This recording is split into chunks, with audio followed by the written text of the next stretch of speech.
اصحاب الکہف جو ہے نا، یہ انسانی ہسٹری میں یونیک پرسنالٹیز ہیں.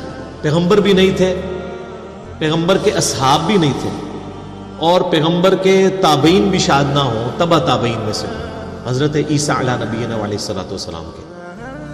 لیکن اللہ نے ان کے ساتھ وہ معجزہ کیا جو کسی پیغمبر کے ساتھ بھی نہیں کیا. سورۃ البقرہ میں حضرت عزیر کا نام تو نہیں آیا، وہ تورات میں ملتا ہے، لیکن اتنا ہے کہ پیغمبر، وقت کے پیغمبر کو اللہ تعالیٰ نے 100 سال کے لیے سلا دیا. لیکن اصحاب الکہف کو اللہ تعالیٰ نے 300 سال کے لیے سنا. عیسوی اعتبار سے یعنی سولر کیلنڈر کے اعتبار سے، اور لیونر کیلنڈر کے اعتبار سے 309 سال جو قرآن میں سورۃ الکہف. سورت نمبر 18 ہے قرآن پاک میں، پارہ نمبر 15 میں پہلی 26 آیات پڑھ لیں تو سورۃ الکہف میں آپ کو اصحاب الکہف کا پورا واقعہ پتہ چلے گا. اور یہ کرسچن ٹریڈیشن میں بھی 7 سلیپرز کے نام سے مشہور تھے.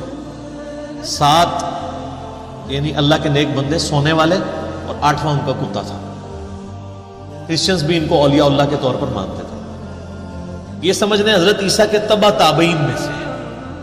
حضرت عیسیٰ علیہ السلام کے رفع سماوی یعنی دنیا سے اٹھائے جانے کے آلموسٹ آپ سمجھ لیں 100 سال بعد کا یہ واقعہ ہے. 146 عیسوی کا، آج چل رہا ہے 2019 عیسوی 14 نومبر. قرآن حکیم میں اللہ تعالیٰ فرماتا ہے چند نوجوان تھے، بوڑھی ہڈیاں نہیں بات قبول کرتی، چند. اذ اول فتیۃ الی الکہف فقالوا ربنا آتنا من لدنک رحمۃ وہیئ لنا من امرنا رشدا. چند نوجوان تھے جب انہوں نے ایک غار میں پناہ لی، اور وہاں انہوں نے دعا کی اے رب ہمارے آتنا من لدنک رحمہ، ہمیں اپنے پاس سے رحمت عطا فرما، اور ہمارے ہر معاملے میں کامیابی کی کوئی راہ نکال. اتنی کامل دعا ہے. میں اکثر اپنے بھائیوں سے کہتا ہوں اس سب کانٹیننٹ کے معاشرے میں ہم نے اس کمزور سے پلیٹ فارم سے یہ جو دعوت لانچ کی ہے، اور آج تمام مکاتب فکر پہ سارے بر اعظموں پہ جا کے چھا گئی ہے، اس کے پیچھے جو روح ہے وہ یہ دعا ہے. کیونکہ میں بھی اللہ تعالیٰ سے یہ دعا کیا کرتا تھا کہ اصحاب الکہف کے ساتھ انہیں غیر معمولی واقعہ کر دیا. پوری رومن امپائر بت پرست ہے، اور 7 نوجوان اسلام قبول کرتے ہیں، تو انہیں ان کے ساتھ معجزہ کیا. آج یہاں سب کانٹیننٹ میں بھی اکثریت دین کے نام پہ گمراہی ہے. ہماری آواز کیسے لوگ تک پہنچے گی؟ ان مکاتب فکر تک جن کی کروڑوں فالوور، لاکھوں مسجدیں، لاکھوں علماء.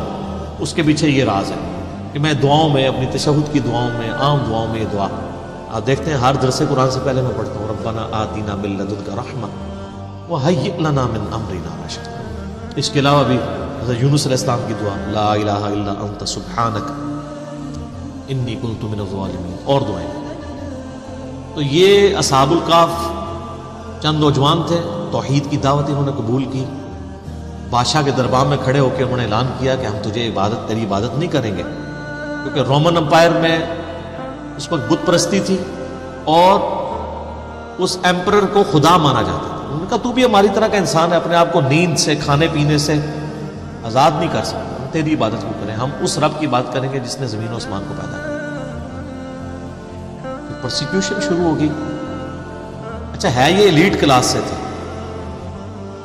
شاہی فیملی سے تعلق رکھنے والے، یعنی یہ لوگ تھے. پھر ان کے دل میں اللہ نے بات ڈال دی کہ پہاڑ میں جا کے پناہ لیتے ہیں تاکہ ہم ان کے ظلم و ستم سے بچ سکیں. تو یہ ایک پہاڑ پہ چلے گئے، ایک غار میں. یہ پورا واقعہ قرآن پاک میں آیا ہے. اللہ فرماتا ہے انہوں نے غار میں پناہ لی، اور اللہ تعالیٰ فرماتا ہے ان کو ہم نے وہاں پہ تھپکی دے کے سلا دیا. آئے ہائے، اللہ نے کہا میں نے تھپکی دی، ان کے کانوں پہ تھپکی دی. تو اچھا یہ جو آیات ہے نا، جس کو رات کو نیند نہ آتی ہو، لوگوں کا تجربہ ہے، یہ والی آیات رات کو پڑھ کے سوئے نا، تھپکی والی تو نیند آ جاتی ہے. ظاہر تجربے سے یہی صحابہ کرام نے قرآن میں کئی وظائف ڈسکور کیے ہیں. میرا مسلم شریف میں حدیث بھی ہے کہ نبی علیہ السلام نے فرمایا زمانہ جاہلیت کے بھی اگر ہیں اس طریقے کے دم مجھ پہ پیش کرو، اگر شرک نہیں تو کرتے رہو. تو اس سے تو بدر اولا قرآن میں سے کسی نے کوئی چیز ڈسکور کر لی، ٹھیک ہے. تو اللہ تعالیٰ فرماتا ہے ہم ان کی کروٹیں بھی بدلا دیتے تھے، بیڈ سول نہ ان کو ہو جائے. کروٹ بھی اللہ خود بدلاتا تھا. ظاہر ہے ایک جگہ لیٹے رہیں گے تو حالانکہ یہ بھی معجزہ ہو سکتا تھا کہ لیٹے رہے اور کچھ بھی نہ ہو، لیکن فزیکل فنومینا بھی ساتھ ساتھ چل رہا ہے۔ اور اللہ نے فرمایا اس غار کا دہانہ ایسا تھا کہ ڈائریکٹ سورج کی روشنی نہیں آتی تھی، ٹیوب لائٹ آتی تھی، یعنی اس کا دہانہ آپ سمجھ لیں نارتھ کی طرف تھا، تو سورج یہاں سے ہوتا ہوا ادھر چلا جاتا تھا، انڈائریکٹ لائٹ آتی تھی، ڈائریکٹ لائٹ بھی نہیں آتی تھی، وہ سوئے رہے۔ اور اللہ تعالیٰ ماتے 300 سال 309 سال تک، یعنی لیونر کیلنڈر کے مطابق، اور سولر کیلنڈر کے مطابق 300 سال بنتے ہیں، وہ سوئے رہے۔ اور فرمایا ان کا ایک کتا ہے جو اس غار کے دہانے پر ہے، اور اس کی اتنی ہیبت ہے کہ اگر کوئی یعنی غار کے دہانے پہ جائے بھی نا، اس کتے سے وحشت کھا کے وہ بھاگ جائے، وہ حفاظت کے لیے اللہ تعالیٰ نے۔ اب وہ کتا بھی ایسا تھا کہ وہ ایک جگہ تھا، بس اس کو اللہ تعالیٰ نے ایسے ہی سلا دیا، لیکن اس کا روب ایسا تھا کہ کوئی اس غار کے قریب بھی نہیں جاتا تھا، اگر کوئی بھولا بھٹکا وہاں پہ پہنچ بھی جائے، ورنہ تو جب تک سارے غار نہ جج کیے جائے پتہ نہیں چل سکتا۔ اور پھر کافروں نے یہ کیا کہ ان کے ناموں کی تختیاں لکھ کے ان کے اوپر سزا جو تھی، وہ ایک تختی رقیم اسے کہا جاتا ہے، اصحاب الرقیم بھی انہیں کہا جاتا ہے عربی میں، اس غار کا منہ بند کر کے وہاں پہ رکھ دی۔ اللہ تعالیٰ نے ان کو سلا دیا، وقت کے ساتھ ساتھ صرف شکست و ریخ ہونا شروع ہوا، وہاں سے راستہ کھل گیا۔ اور اللہ کا کرنا یہ ہوا کہ اسی دوران رومن امپائر کا جو کانسٹنٹائن II تھا نا، 337 عیسوی میں، اس نے مرتے مرتے عیسائیت قبول کر لی۔ اب عیسائیت قبول کرنے کا مطلب یہ تھا کہ پوری رعایا نے عیسائیت قبول کر لی، پوری رومن امپائر کرسچن ہو گئی اس وقت مسلمان۔ یعنی حضرت عیسیٰ علیہ السلام کے اٹھائے جانے کے 300 سال کے بعد، ورنہ ان 300 سالوں میں عیسائیوں نے بڑے ظلم اٹھائے ہیں ان بت پرستوں کے ہاتھ، وہ تو ایک پوری داستان ہے۔ تو اب وہ جب اٹھے تو وہ آپس میں کلام کرنے شروع ہو گئے کہ ہم کتنی دیر سوئے ہیں، دن یا دن کا کچھ حصہ، ان کو آئیڈیا نہیں ہوا، کیونکہ علم غیب نہیں تھا اس زمانے میں ہوتا ان کو پتہ، حضرت عزیر علیہ السلام کو نہیں پتا چلا میں 100 سال سویا رہا ہوں۔ تو اللہ تعالیٰ نے ان کو سلا دیا۔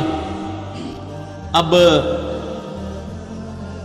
اٹھے تو انہوں نے خیر آپس میں کیا، پھر انہوں نے کہا چلے ایک بندے کو بھیجتے ہیں۔ اب جیسے اچھا 300 سال بھوک نہیں لگی، اٹھے تو بھوک لگ گئی، تقاضے شروع، وہ معجزانہ طور پہ سوئے ہوئے تھے، تو انہوں نے وہ اشرفیاں دے کے ایک بندے کو بھیجا اور کہا دیکھنا کوئی پاکیزہ مال لے کے آنا ہے، کوئی ہم تو حرام کا کوئی مال نہیں کھائیں گے۔ شریعت ساتھ ساتھ چل رہی ہے، اور وہ یہ سمجھ رہے ہیں کہ بادشاہ کا دور ہے، چھپ چھپا کے، ان کو تو پتہ ہی نہیں ہے کہ سر 300 سال گزر چکے ہیں، اور رومن امپائر جو ہے وہ ان کا دین وہی ہے جو ان کا دین ہو چکا ہے۔ اب وہاں جب پہنچے تو وہاں انہوں نے حالات بدلے ہوئے دیکھے، کسی دکان سے وہ خریداری کرنے لگے تو وہ جب اس نے پرانے زمانے کے سکے دیکھے، اس نے کہا لگتا ہے کہ اس بندے کے ہاتھ کو خزانہ لگ گیا، شور مچ گیا، اس کو پکڑ کے لے گئے۔ تو آہستہ آہستہ پھر ان کی حقیقت کھل گئی کہ یار یہ تو وہ لوگ ہیں، پتہ تھا ان کو کہ اس طرح 7 سلیپر کسی غار میں سوئے ہوئے ہیں، تو وہ تو پھر وہاں کے اولیاء اللہ ڈکلیئر ہو گئے۔ پھر اللہ تعالیٰ نے فرمایا کہ اس واقعے کے ذریعے ہم نے ان لوگوں کا ایمان بھی مضبوط کیا کہ اللہ تعالیٰ مرنے کے بعد زندہ کر سکتا ہے، کیونکہ اس حوالے سے کوسچنز شروع ہو گئے تھے، اللہ تعالیٰ مردوں کو کیسے اٹھائے گا۔ یہ بہت بڑا معجزہ تھا کہ 300 سال بعد اللہ تعالیٰ نے ان کو اٹھا لیا۔